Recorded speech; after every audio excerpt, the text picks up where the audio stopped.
All right, we're going to get started. I'm Mike Casani.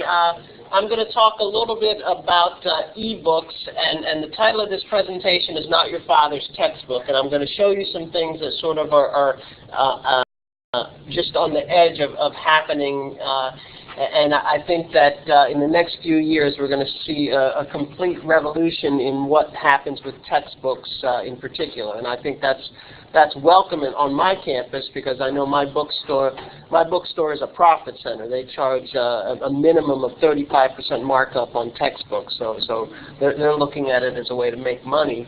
And most faculty are looking for ways to come up with cheaper textbooks. So I'll talk to you about some self-publishing things that you can do both on the web and on devices where you can actually take your own curriculum and make it available to students on these devices.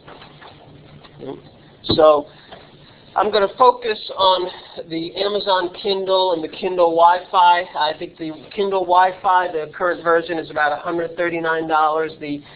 The Kindle with 3G with a cellular connection is, I think, $179. So they're very inexpensive devices now, very consumer-friendly. And I think this one you need to be in a wireless network, like your home wireless network or on campus here. This one works with 3G, so you could be sitting out on the beach, and if you want a new book, you just go online and it goes through your cellular connection.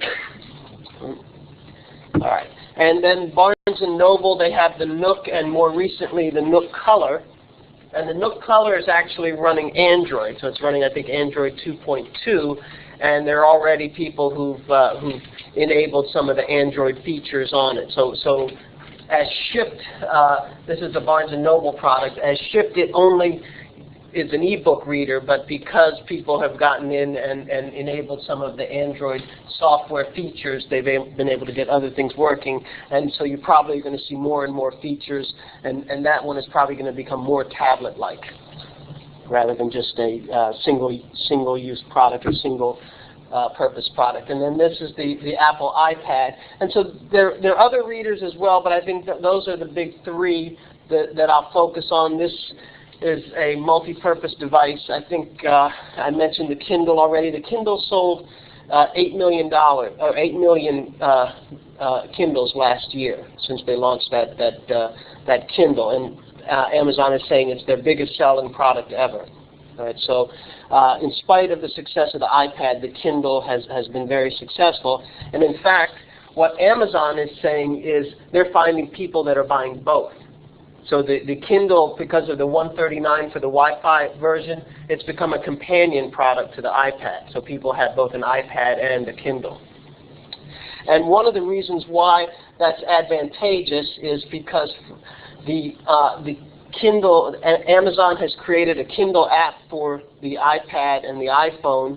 Barnes & Noble has created their Reader app, their Nook app, for the iPhone and the iPad as well. So any books that you buy on Amazon, you can also then send to your iPad and read it on the iPad.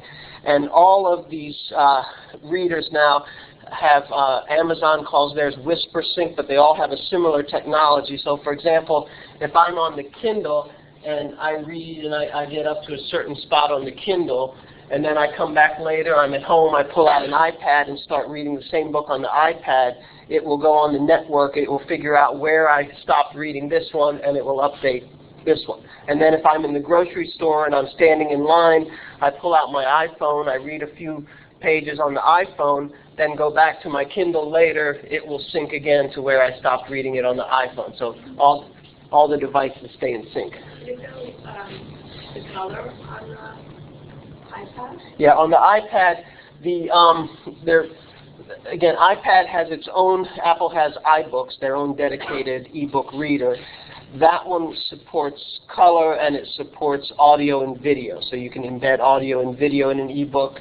The Kindle can't do color. You can do color on the iPad, so if it has color, you can see it on the iPad, and also there are Kindle titles that have audio and video. So their app, they've actually, because they have an app for the iPad, their app has enabled audio and video. So although you can't do audio and video on here, you can get audio and video in a Kindle book on the iPad. And so we'll talk a little bit about that. So the question then becomes, what is a book? And I think that in the next few years, that definition is going to completely change. And so let me just play you something here. Let's see if this is the right one. This is David Eagleman. He's an author, and he wrote a book called Why the Net Matters and How the Internet Will Save Civilization, and it's written as an iPad app. So it's a dedicated iPad app. It's not using iBooks or Kindle, and I'll show you a little bit of it here, and you can come up and take a look at this here. So it just launches here. It's got sound, and I'll just go back to the table of contents. And so when you launch the book, this is what you get here. And when you click on this little circle here, it launches the chapters like that. So it's non-linear. You don't have to start at any one chapter. You can start anywhere in the book. And then when you click on a chapter in the book, it takes you to that chapter. And it gives you this two-pane view like this, where you actually get a graphic like this for each page as you're reading it. Some of this left side here is interactive, so you can actually grab the object, you can move it around, you can zoom in on it, and so this is that's the influenza virus there. That's a visualization of the influenza virus, and so then you can read this and you can slide back and forth between pages of the book. This graphic changes, and again, some of them are interactive, some of them are just graphic. You can embed web links. There are web links in here that will take you out to a web page for something relevant that he wants to point out. And if you, for example, you click back on this thing, it takes you back to this view.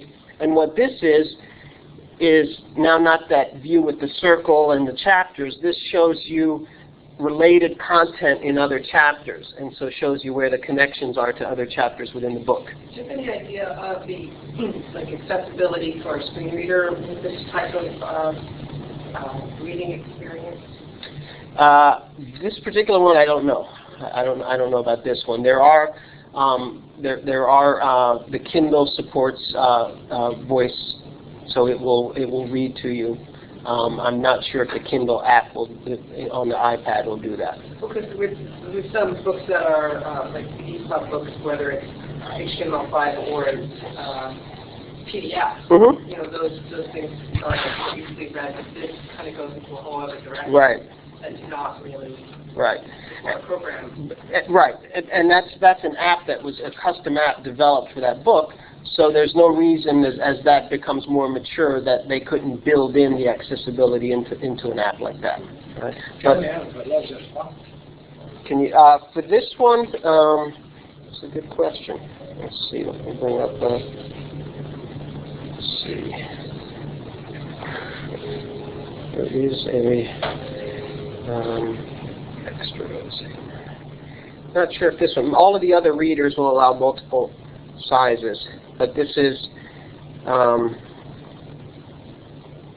he refers to this almost as an experiment. So at this point, I don't think it supports multiple sizes. But this is the link to his site. So it's again David Eagleman. So it's www.eagleman.com/netmatters. And then he just has, this is his Hi, I'm David Eagleman, and I'd like to tell you about my new app called Net Matters. This is a book I've written called Why the Net Matters, How the Internet Will Save Civilization. And I've written it for the iPad only. So it has random access chapters. You can start the argument anywhere you'd like. When you touch on a chapter, it takes you into a unique sort of reading pane where you can read the text on the right and you can see the images over here.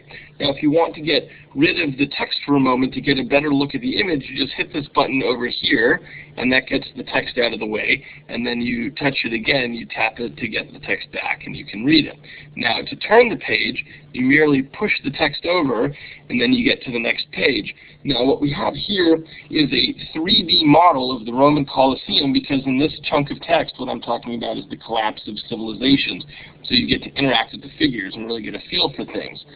We have videos embedded into the book so that as you're reading, you have a very dynamic, living, breathing figure. When you get to the next chunk here, we're talking about epidemics, and so what we have is a 3D model of the influenza virus. So as you're reading the text over here, you get a very good sense of the subject matter, and so on. We've put a navigation bar along the bottom, so by running your finger along the bottom, you can navigate to wherever you would like in the book.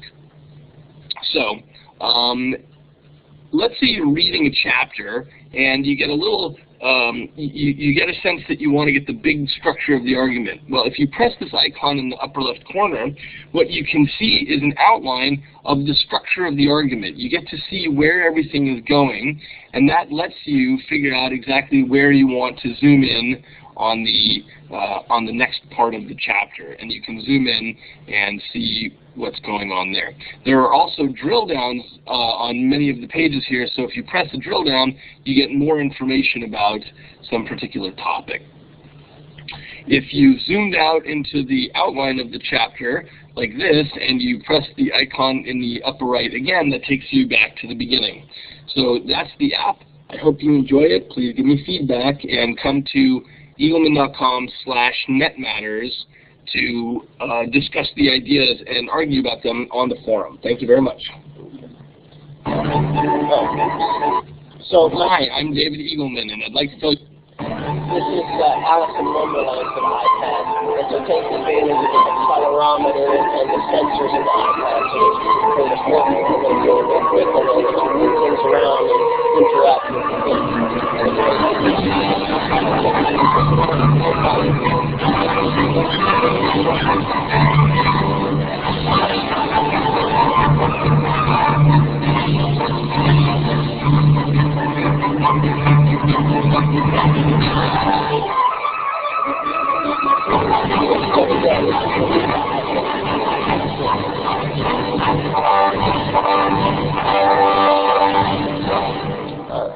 So I don't show you these because that's what we should be doing right now, because I agree that the accessibility is going to be a huge issue, but I think we need to, as educators, start rethinking what we think of as a book and start looking in this direction and putting pressure on publishers to provide us these sort of resources.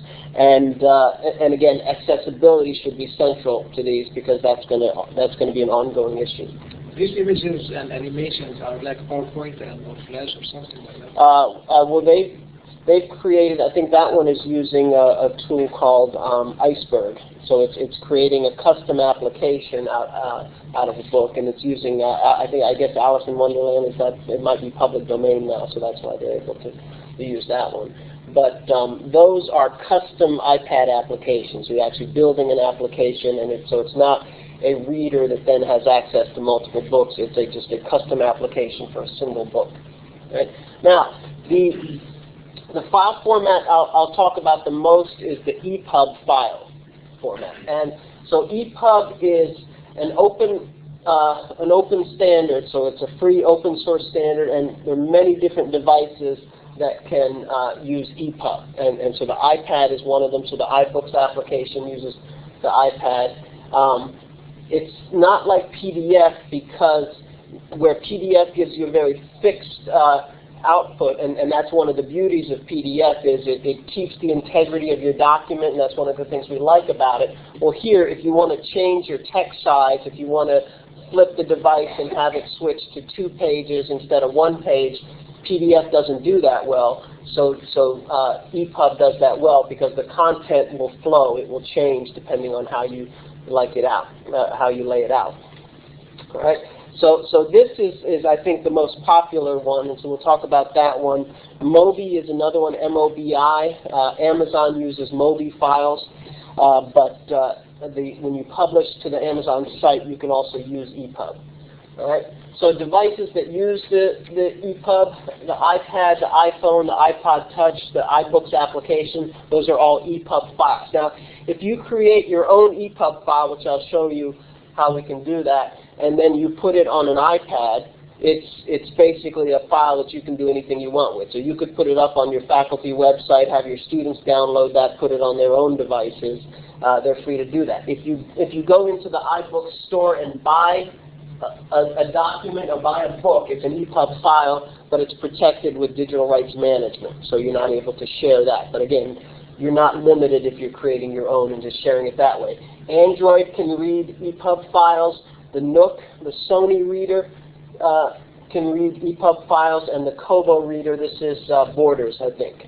And Borders is in financial trouble. They're not paying some of their publishers. I think it's worth mentioning that Apple did recently do some stuff on iTunes U around open content, open educational content. So Oxford University connections, Open University in the UK. So it's on the November timeframe. Right. It's all on iTunes U, so you can get it on your iBook app. Right, yeah. And I think Stanford too as well, I think. Yeah, theirs isn't necessarily open. You have to look at the content, but it's open courseware. Okay. And you can even use these EPUB files with Windows, Mac, or Linux machine, and there are a number of applications that will allow you to read these files. Okay. So in terms of creating it, you can do it from a variety of different ways. From a word processor, if you want to export from a word processor, you can start with Pages. So Pages is Apple's equivalent of Microsoft Word. So you have to have a Apple machine, a Mac, an iMac or MacBook, and have Pages. So Pages probably now about $20, $15 you can get Pages now probably, but it's their equivalent of Microsoft Word. It will open Word files. So if you start with a Word file, you can open it in Pages. InDesign, Adobe InDesign is another product that can generate EPUB files, and this is, I know at the college, our catalog is done in InDesign, so it's a fairly powerful desktop publishing application. And then even OpenOffice, the open source Office suite, there's, in the presentation I have a link here to an EPUB generator plugin. So you download and install OpenOffice, it's open source, and then from there add on this EPUB generator plugin, and you can create EPUB files from there. And this is the easiest way to do it, because if you do this and just save it as an EPUB file, then you can just transfer that onto your device. So you connect your device through the USB cable and just transfer it onto there. So let me show you an example here. So are there any free ones yet? Because I know there's free EPUB readers that you there are some free ones. Yeah, I was just going through the ones where you actually start with a word processor. Yes. And then you can upload it onto your iPad. Yeah. So let's see if I can. From your flash. Well, it's going to be from the USB cable. Okay. All right. So what I've done here, this is a project I worked on called Web 2.0 for Teaching and Learning. And so what I did, this was a project, and we blogged the process of the project. And so all I did here was take the blog posts and started with the first one that was done, so in chronological order, and just copied and pasted into here, and then gave it heading. So this is Pages. So this is Apple's product, and you can see it's fairly similar, and I just click on this, that takes me out to the actual link. So this is actually a live link too that will go out to the particular blog post. But if I go back over here, once I have that selected, I just click on this, and if I make it a heading, that would be then a chapter heading, and then I can make a heading 2, and then that would be a subchapter. Just to format it as a hyperlink for it to go out? When I just pasted it, this was from Blogspot, Google's blog service. When I pasted it in there, it just came in as a link. So on the website, All the text. all it's, A link. yeah. Well, this is a link. The rest of this is just, yeah. And then this is a link here. All right. At the time, we didn't know they were going to shut down Delicious, but we posted on Delicious. And then Pages allows you to just go ahead and insert a table of contents here. So you go here to insert, hit table of contents, and then what it will do is search for headings, heading 1, heading 2, and populate the table of contents for you. And so this table of contents just gets populated like that. And the nice thing about this is, as we're coming through here, I can put a link here to a document. I can put this video here. So this is just drag and drop. I just took an MP4 file, which was the video that we filmed for this, and just dropped it into this document. Come down here. Again, put another video there. So if I click on that, you can see that it's a live video. This is just a graphic. So Pages does a very nice job of formatting things. The one limitation here is all of your images have to be in line, not floating. So floating would mean that the text sort of bends around the images. In this case, they have to be in line to export to EPUB. And let's see down here, this is just another image over here, a word cloud. And I think, again, I was just trying to get a sense of some examples from the blog post. So this is actually a quote from another blog, and then a link to that blog over here. And I think then there's a video. This is a screenshot here. All right. So now in Pages, all you do is go to File, and you go to Export. And it's as easy as you give it a title. You can pick a genre here. Pick EPUB over here. And you can use the first page as the book cover image. So if you want to create a book cover, you go in, create an image on the first page, and it automatically uses that as the book cover image. You hit Next, and then I'll just save it on the desktop here. We saw Gordon this morning saves everything to the desktop. It's easy to find. And I think I have this one on here. And it just warns you here, some style settings, so multiple columns, table styles, character formatting aren't supported. But again, the latest update to Pages and the latest update to the iBooks app support embedding audio and video in there. So imagine then you could take a document that you have, put little audio clips in there that are relevant for what you're talking about in that particular section. You can put video clips, and then just it's as easy as connecting it here. And so let me see if I can find it here. Let's see. My cover page is pretty basic here, so let me I'll go back over here. And you can come up and take a look at this, but it's just a blank page here, and I just wrote the words cover page here, so I didn't do anything dramatic there. But if I click on that, it opens the book up, and let's just go, and I swipe like this. So when I hold the iPad this way, it shows up as 2 pages this way. If I flip the iPad, it flips this way. And if I move around here, you'll notice that it gives this nice animation like any other iBook. All right? And so I did this, I just created this myself. If I do it like this, I can flip it like that. I can change the font size. And again, because it's an EPUB file, it's not a PDF that I transferred, I have the ability, so I can go with a bigger font if I'm having trouble reading it. Okay. How did you go from there to on there? The syncing happens in iTunes. So the same way that you sync music onto an Apple device, an iOS device, you basically bring the EPUB file into iTunes, connect the device, and then the next time you sync the device, it's going to transfer the file over. And you can limit who gets access to it. Well, right now, this is basically anybody who has access to the file could then sync it to. So in this case, only people that you share it with would have access to it. If you wanted to publish this, then you go through the process of publishing it on the iBooks store, and then people would have to pay for it. Or they could still get it. It could be a free book. They could get it through the iBooks store, but then it would have digital rights management enabled, and they would basically they wouldn't be able to just take the file and share it with anybody. So if I created something and put it in the EPUB format, and I wanted my 40 students to have it, what would you suggest I do? And they can view it on any of their readers or devices. What would you suggest? Well, if you only want them to view it, then,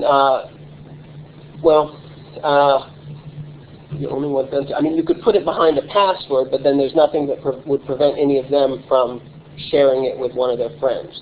So short of putting it in the store and having them purchase it, there's really nothing that you can do. Although Apple does allow you to do promo codes where you can give out promo codes. So if you put it up there for 99 cents, you could give out promo codes to your 40 students, and they could use the promo codes to get it. Okay. All right. But so that's the book. And the other neat thing here is that all of these e-readers have built-in dictionaries and thesauruses. And so if I click on, let's find an interesting word here. Let's see here. Computer. Okay. So here it says copy, dictionary, highlight, note. So I can drag and select it like this, just like I do any other book. And this is, again, I didn't do anything different to this. It's a Word, like a Word document, and just export it to this EPUB file. So I can highlight it. And so now that's highlighted, and the student can highlight a portion of it. They can make a note on there. If they pick a particular word here, and go to dictionary, it's going to bring up the inline dictionary, so it didn't have it for what I had picked. Let's do extensive here. So I do dictionary here. It's going to pop up the inline dictionary here that has a definition, and so you don't have to do anything extra to have that enabled.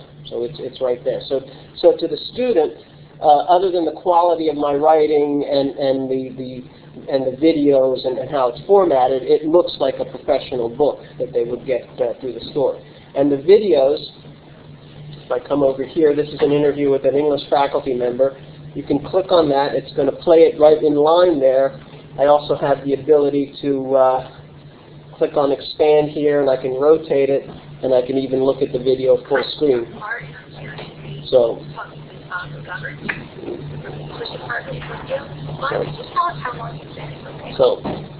did you create that video? Or Yeah. Can I use my flip video? Sure. So I can upload my flips into my document, and I will transfer as well. Yeah. You might have to change the format to a format that's supported. But. Could you show us how to make notes and make flip paragraphs? Sure. Let's see. Let's get out of this. So let's go back over here, and I'm going to make the font a little bit smaller here. Are you in iBooks right now, Mike? Yeah, I'm in iBooks right now. So I click on a section over here, and I click on Note over here, and it pops up what looks like a little Post-it note. And you just click in here, you get a keyboard, and you can type in the Post-it note. The notes will be right next to the paragraph. Yeah, they'll be, let's see. You're all computer scientists, so we'll do the hello world, so you feel comfortable. Okay. Let's see. And then are those compilable and printable, or do they get saved in a specific place, or just? They're just, they haven't done anything yet. The Kindle app, Kindle will allow you to access a text file with your notes in it. Apple has not set that up yet, but so that shows up. There's a little blue thing right there on the side that shows you where your notes are. So this is where a student could put them in? Yeah. Okay, and then still gets saved on their version? It gets saved on theirs.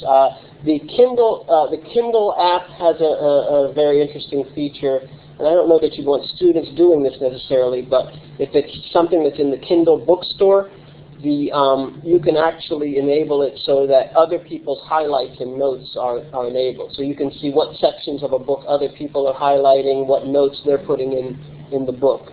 So more of a community approach. All right, but that's that, and that's available today. That's something you can do right now fairly easily.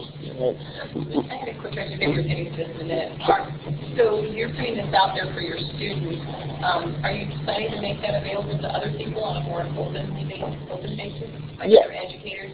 Well, this was just an experiment for me right now, but as I develop stuff, yeah, my intent would just be to make it publicly available. I'm not.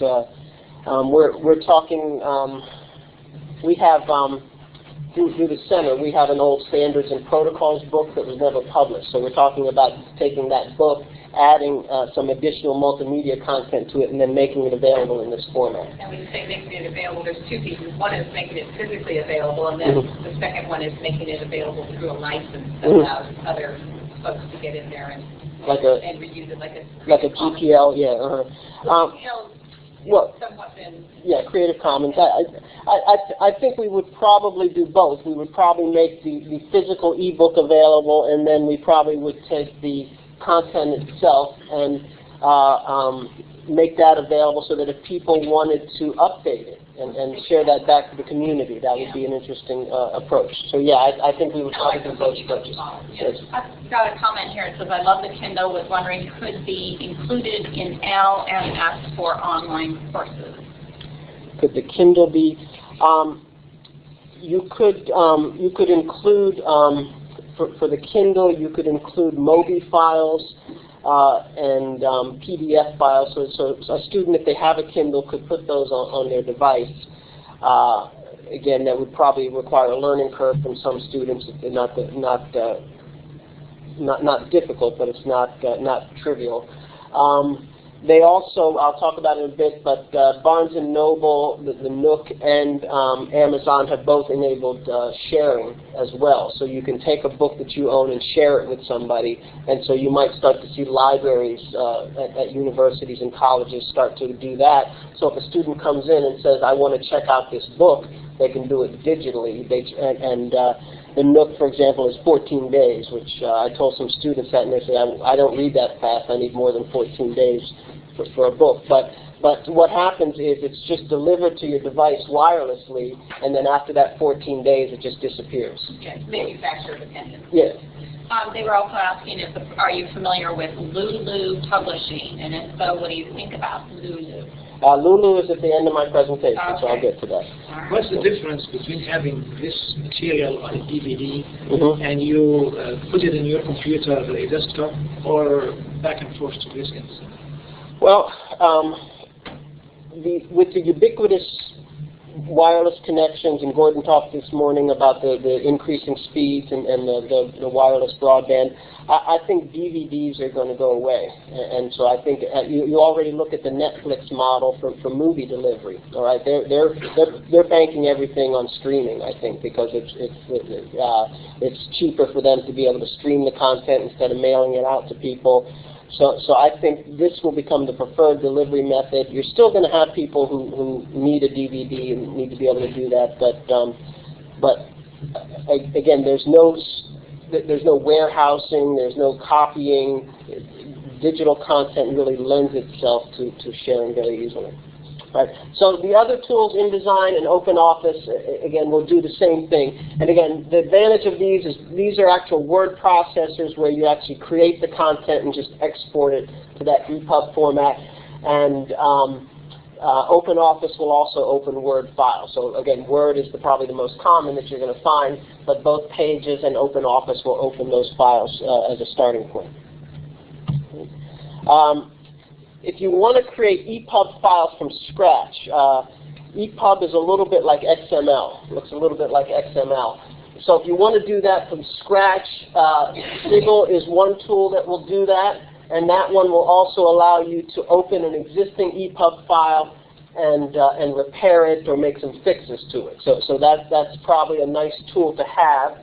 Just put a link in here for a tutorial for Sigil, but that's again. It's not a word processor. You're actually creating the formatting and the layout in more of an XML type environment. How often do you find that you have to go in and fix and repair? Or, is it really seamless to the conversion, or do you find it? Well, if you want to work with the EPUB file, the first thing you do is change the extension from EPUB to a .zip, then uncompress it, unarchive it, and then you go in there.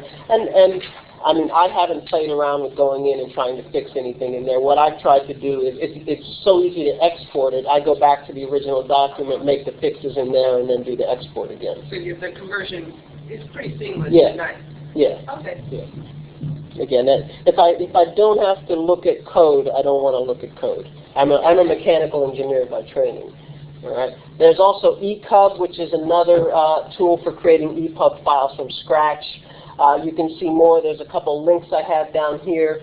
So this is from Make Use Of, a post on creating iBooks. And then this is Xcycle here, an FAQ, and I think this is for eCub. But you'll have this will be available, so you'll have all these links. Now, another important tool here is Calibre. Calibre is an open source tool. You can download it for Windows, for Mac, I think there's a Linux version as well. And what this allows you to do is, number one, you can take Word files and convert them to EPUB. So then you don't have to have a Mac, you don't have to have Pages on a Mac, you can just go straight from Word. And what you do here is you actually save the Word file as an HTML file, and then you bring that into Calibre, and then Calibre does the conversion into the EPUB file. Right? And this one is nice because this one supports conversion into a bunch of different file formats, back and forth. So, for example, if you wanted to create it on a format that's going to be more compatible with the actual Kindle, so not the Kindle app on the iPad, but the Kindle, then this app would be useful. So again, this is a free open source app that you can do that with. There's a link here for Calibre. Yeah, it's a long link. I guess I should have used the tiny URL or something. All right, so let me just show you Calibre, just to show you what it looks like. So this is Calibre, and it's because my resolution has changed. One of my students, by the way, on Facebook posted for after New Year's, they said my New Year's resolution is 1390 by 1280. So I thought that was funny. All right, a little tech humor.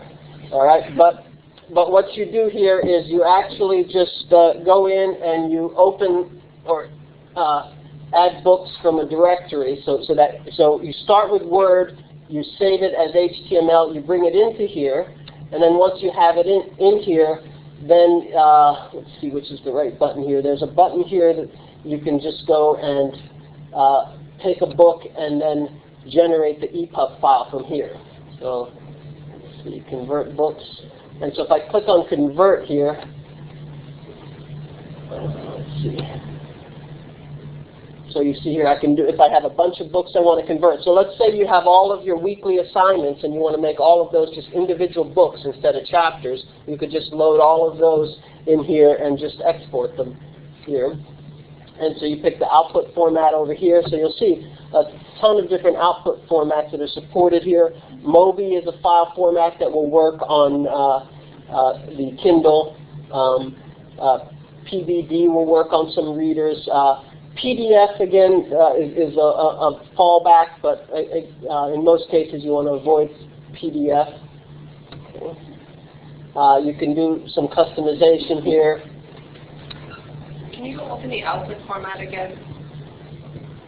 The drop down. The drop down, sure. I have a list on the slide too. Thank you. All right, so When you create the EPUB, mm-hmm. and then you make it available for someone to read, Mm-hmm. then can they then alter your EPUB, change the words in it, and then somehow republish it? Well, they couldn't do it in here. They could convert it to another file format in here, but yeah, they could go into Stigl, excuse me. I'm thinking of the Swedish author. Stigl. They could go in and repair or edit the file in there. And how would I know? Would I know that that's what happened? Well, I mean, you could look at the file size. I mean, there are various ways, but I mean, you know, if the integrity of your content is at question, then you're best off just putting it in the App Store and making sure that it's DRM, you know, so it's got the digital rights management, and then it's locked. They can't share it, they can't edit it. So even if it's free, it's still locked with DRM. Mike has made it an open license, then they can't republish legally. Legally, they can't. Right. They can't. Right. Yeah, I'm more thinking about for students. Yeah, if it's something up there and a student can go in and make some alterations or something. Well, students could do that today with PDF. You have a PDF editor. Yeah. Yeah, I mean, again, I haven't written anything that's valuable enough that anybody can change it and make money off of it, but I have a 10th grade engineering and technology textbook, and I got a royalty check of $14. Okay. Okay. About 5 minutes. 5 minutes. Okay. All right. It's going fast. All right. But these will be available, so you can take a look at these. But so this takes you through creating EPUB files. You can do it with Calibre from Word to EPUB. Again, iBooks, you can use PDF or EPUB. PDF is going to give you very static-looking content. It's not going to flow nicely. EPUB is the better format to use. This tells you how to get it onto there. There are videos that Apple has up that show how to do all this. Apple's very good about doing that. This is a gentleman who basically decided over the weekend he wanted to make an EPUB book. So this is the link to his blog here, and this is just a quick video showing what he created. So he's an author who just wanted to look at sharing some of his fiction. And so in 3 hours, with no technical background, he was able to take some of his work and just create an iBooks file.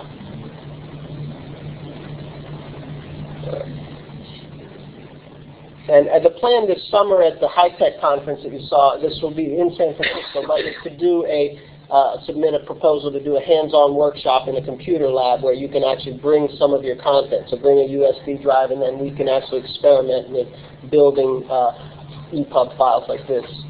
So, go through there. This is the information on Kindle. Kindle has a digital text platform that you have to, if you have an Amazon account, you can just access that there. They have 2 license agreements that you have to agree to. So they have, and nobody reads license agreements, right? So, but you have to be careful. Again, you're basically self-publishing, so you're the editor. So you have to make sure everything is the way you want it to. Kindle suggests using PDF just to avoid formatting issue, but they'll also accept Word files, a plain text file, and an HTML document. And Mobi is probably what I would use for the Kindle store. But you upload your book to that digital text platform. It's got a dashboard. You can just upload a bunch of books. You don't have to publish them right away. It's going to remain in a draft form until you're ready to publish it. They have a little in the dashboard. They have a template for writing a blurb about your book. You can enter your author information, your book pricing. Okay. And then you can publish your book with a click of a button, and it's going to appear on Amazon, they say, within 72 hours. And then you can track your sales on that dashboard, yes. Do you know any faculty or institutions for research, publishing research? No, I'm not aware of any. Okay. But the self-publishing, so when the Kindle first came out, the only way you could get content on the Kindle was through a publisher. So publishing yourself to the Kindle is probably less than a half a year old. So it's a relatively new thing. Right? So there's still accessibility issues with the Kindle. It's gotten better. But it reads, but it's the navigation. It's the navigation. So there's a how-to guide here. There's a video there getting started. I'm Jason Kuykendall from the Kindle self-publishing team, and today I'm going to show you how to use our digital text platform. I won't go through that whole thing. This is, again, more on Calibre. I mentioned I had the link. These are a bunch of the different formats that you can use here. I don't even know what all of these formats are here, so it supports a ton of them here. And do you have to purchase Calibre? No, Calibre is a free download. Yeah. Open source. That's right. Okay. The other advantage of Calibre, you can rescale the font sizes. It will detect and create chapters, table of contents. It will grab metadata for you from the web. So if you have metadata that's on the web, and this is really if you wanted to take, for example, Gutenberg books, like open source books, and then you wanted to just build something for your own library. This isn't and you wanted to have the cover and all the author information there, right? But again, the syncing is important here. I got to wrap it up here. Publishing to the iBook store. It's iTunes Connect, the same area where you do the apps. So there's a drop down, and instead of picking apps, you pick books. So you select books from the drop-down list, and you're going to see instructions, requirements, and Apple pre-approved aggregator. So that's, if you don't want to go through the process, this is best practices from Apple, and these are the technical requirements here. I'm not going to... So Mike, would you recommend doing iBooks or doing iTunes View? Because you can also get direct views into iBooks. I think iBooks, because I think that it does give you the opportunity. So even if it's charging 99 cents, so the pricing model is the author gets 70%, Apple keeps 30%. So even if it's just the cost of the work of doing this, you know, to support that. Yeah. So even if it's just breaking even in terms of spending the time and doing this. What's the ratio for Amazon? What's the ratio for Amazon? It's the same. It was different. They were giving 35% to the author, but then after Apple came out, they matched. So now they're both 70-30 split. Yeah. Some colleges might have an issue with you charging your students that might get. There might be some issue. Well, they don't have an issue with charging the students. You're right. I know. Or a textbook to the students, so Some states have issues with that, like Florida has some laws which says you can't cross it from others. You can still use the book in your classroom, but you have to like get back to royalty or something. Yeah, at our college, we can't collect royalties for any of our own texts we use in our own class. Yes, that's true. Yeah. So the big hang up here is you need ISBNs for your books on iBooks, and so that's where this one's not a big issue, but here that's where this comes into play. Is they have some Apple approved aggregators, and so for a fee you can basically then submit your content. So they check it for it has to be this EPUB.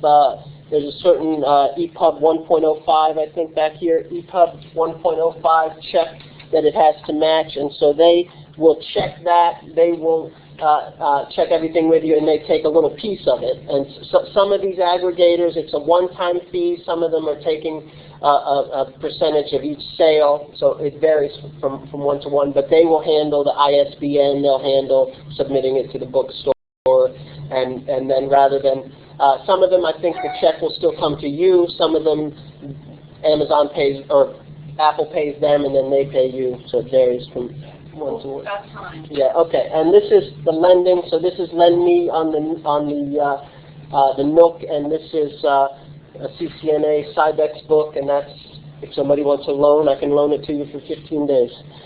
Okay. All right. And self-publishing issue is one. Blurb is another one where you could even take your whole blog and make it into a. This is self-publishing, and to make a hardcover book of your blog. And this is Lulu, somebody mentioned, where you can create books yourself, self-publishing. All right. So I'll stop here. These will be available. The only thing I'm not going to go through here is this is augmented reality, and I think this is again another place where books are going to go. It's hard to see this in this room. You want to hit the light over there? But this particular Popular Science article, when you hold that cover in front of a webcam, it pops up this 3D animation. So you imagine books now where you could have augmented reality in the book, where somebody could actually then hold up the cover of the book and they get a 3D anatomy for an anatomy book coming up on the screen like that. So I'll stop there. Okay. And that was interesting.